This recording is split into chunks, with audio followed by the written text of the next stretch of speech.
चल पीछे हो जाओ, मैंने नहीं देना भाई, मैंने नहीं देना, मैं जाऊँ फट जाना, फट जाएगा, मैंने फटना भी यार लाइन बना लो। आप ही छोड़ दो यार, छोड़ दो यार, पीछे लेडीज बैठी नहीं है, बोना भी चीज आया करती है आप सब ऐसे लाइन से पीछे देना यार एक भाई यार, भाई एक तो दे दे यार, एक दे दे यार, मैंने आपको नहीं देना।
छड़ के आए ना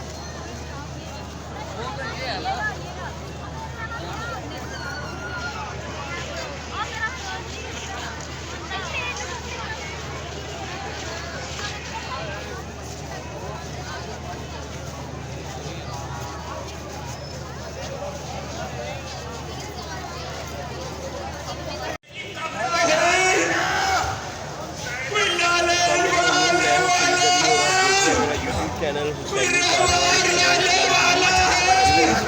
लाहौर के हम आए हुए हैं। यहाँ पर आप देख सकते हैं कि शाम गरीबा के सिलसिले में लोग काफ़ी ज़्यादा आए हैं। यहाँ पर तस्वीर ला रहे हैं और मौला हुसैन बीबी फातिमा ज़हरा को उत्साह देने के लिए यहाँ पर इकट्ठे हुए हैं।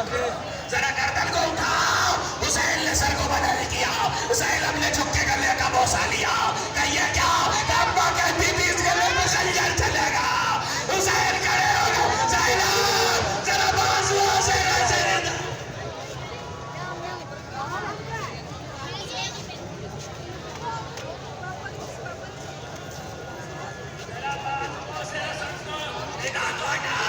अब्बा कहती थी बाजुओं में रसद बनेगी, और ये कह के आवाज दी, या ज़ैनब उम्मे कुलसूम, या सकीना और रुक़ैया, या लैला और रबाब, अलैकुल्ल मिन्नी अस्सलाम। ए मेरी माँ की गलीज़ फिज़ा, तुझे भी हुसैन का आखिरी सलाम। हुसैन खेमे से निकले, हाय गुर्बत हुसैन की, दाएं देखा बाएं देखा, दूर दूर तक कोई नहीं था। हुसैन ने आवाज दी, ऐ मेरे शेरों, ऐ मेरे जवानों, मैं तुम्हें पुकार रहा हूँ, तुम जवाब नहीं देते। लाशें तड़प गए फुरात के किनारे, अब्बास का लाशा 8 मरतबा बदल हुआ।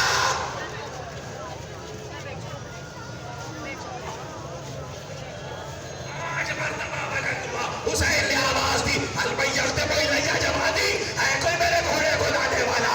सुलझना कर दे डाले हुए आया, ज़ैनब खेमे का पर्दा हटा के बाहर आई। अली अकबर नहीं तो क्या हुआ, ज़ैनब तो है।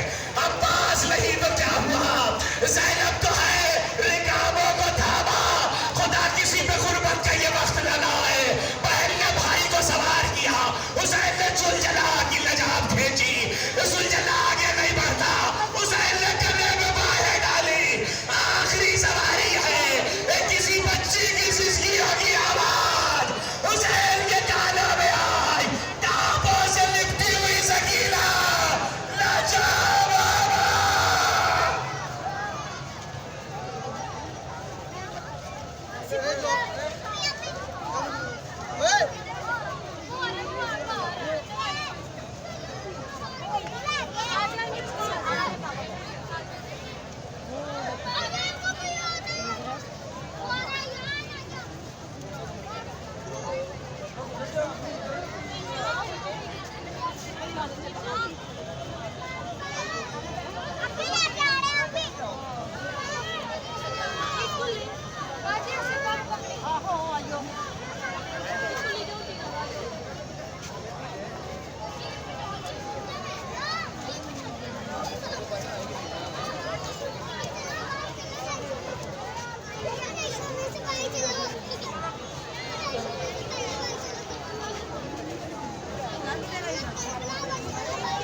इधर जो आज़ादारी शाम गरीबा के लिए आ रहे हैं खैमा सादात लाहौर में।